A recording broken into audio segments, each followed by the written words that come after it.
I'd stayed for 20 hours, exactly 20 hours, and I knew I need to come back here. I need to somehow live here. This is the coolest place I've ever seen. And when Axel says coolest, he means that literally. We're talking about the furthest north town on the planet. Yes, that far north. Edge of the map, polar bear territory kind of north. But why on earth would someone choose to live way up here, where it's freezing cold, dark for months on end, and feels like the middle of nowhere? So what's life actually like here?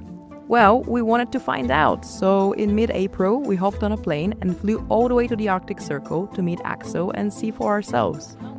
My name is Axel. I happen to be living in Svalbard, and this is the best place I know.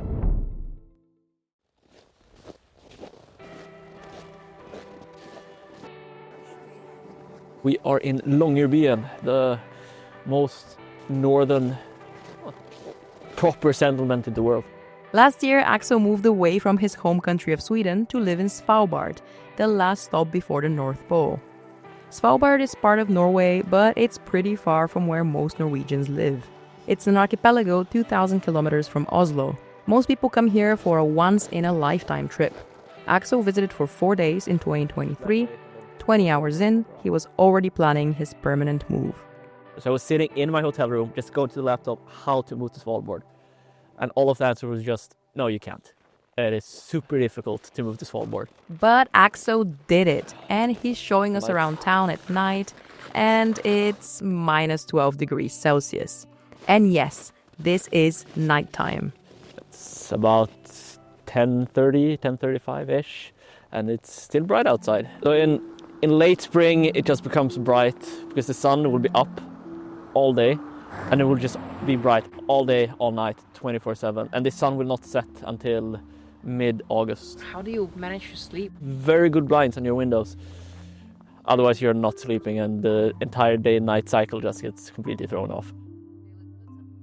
Longyearbyen is home to just over 2,400 people from more than 50 countries.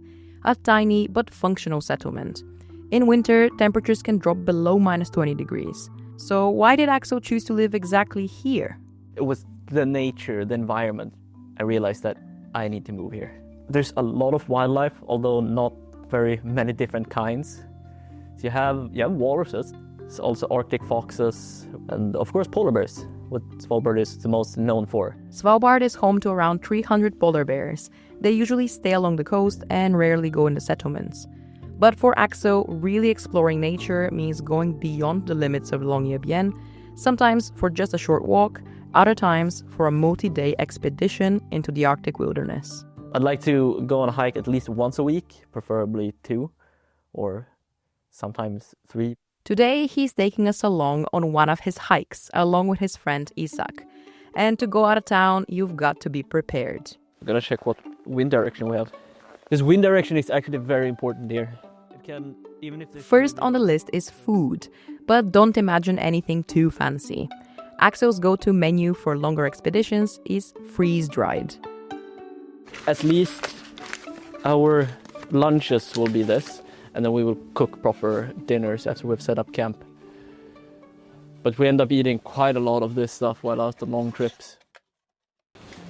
And off we go.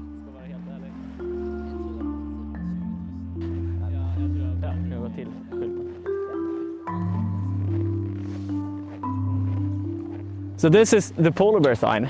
This is a sign that says if you pass this point, you can expect to get into polar bear territory. Why are you carrying a gun? So in the rare event that we were to meet a polar bear, then we do need some way of defending ourselves. And have you seen a polar bear? I've seen 4 polar bears. At quite some distance, not close enough to need to worry about anything, but so they are definitely around. So once was actually from the school window when the bear was walking on the other side of the fjord. The day after, when we kept going, we basically followed polar bear tracks the entire day because the polar bear had been walking the exact same route that we were going. So we were walking on skis, basically following these polar bear tracks, and they're big. As we stop for a short lunch break, the weather doesn't seem to be on our side. It gets worse and worse. Lots of snow, little visibility.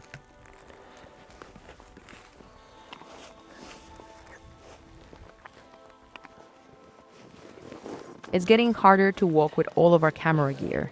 The wind and cold starts messing with our equipment and we need to turn back. For non-experienced tourists, these sudden shifts in the weather can be dangerous and there is no room for hesitation. If something happens in your group, then you're the ones first on scene. Any emergency responders can be more than 40 minutes away. We have to go through some practical tasks outside, like digging and helping people that are like in danger. Axel and Isak both study in the same folk school in Svalbard. They don't have exams or tests. Instead, they learn survival skills, shooting, and even Arctic photography.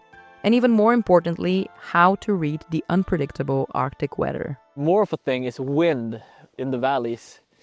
Because you can have not very much wind, but the valleys are quite deep and there are no trees or any other vegetation to stop the wind. So you can have almost no wind at all in one valley, but the next valley over is basically a storm.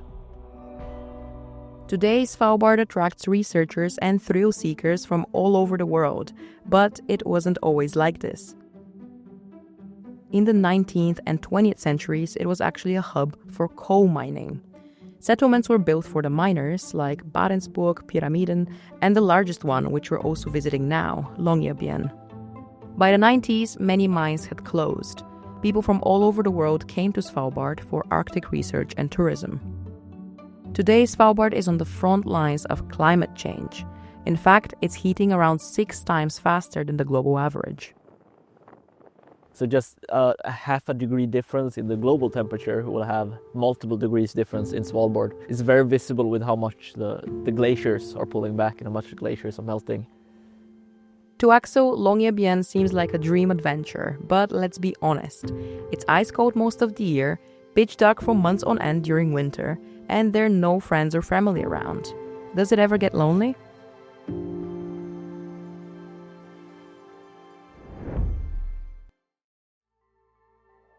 So it starts getting darker in August and September, and in November, I think it's about mid-November, then it's just completely pitch black until February, March, and it's just eternal night. The sun never crosses the horizon. I think that the person who would be lonely here probably would also be lonely on the mainland. It's an extremely social space in the school, and the town is surprisingly social as well, because it's a small town and you don't really have the option of going into a big city because the big city is on the mainland. There is nothing else here. It feels like this Antarctic research station, but it's like a village. It's the same people here all the time. So if you happen to not be vibing with the people that are here, then you can't really go looking for others because there are no others. Some people might struggle with the darkness or making friends, but for Axel, these aren't such a big deal. But he's still glad when family comes to visit, like his mum, who was here for the first time since he moved out here. His parents weren't exactly shocked when he said he was moving. Actually, not so surprised, because it's within him, but I know he likes these kind of areas and the outdoors activities. The wintry activities, Yes. Adventures, I would say. Do you miss him when he's so far away? Of course. Oh, yeah. Of course. And we thought he was coming home now in May. Axel's just about to wrap up a pretty epic year of expeditions. There's only about a month left before the school year ends. So how does it feel?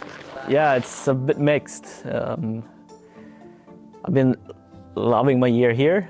I've been loving my time in Longyearbyen and Svalbard. So hopefully I manage to get a job doing tour guiding. That'd be super rad. Svalbard may be cold, and the weather is definitely unpredictable. And maybe it takes a bit of getting used to. But one thing is for sure. Axel is not quite ready to leave. I would love to find a way to be able to stay here in Longyearbyen and just continue exploring Svalbard like I have been.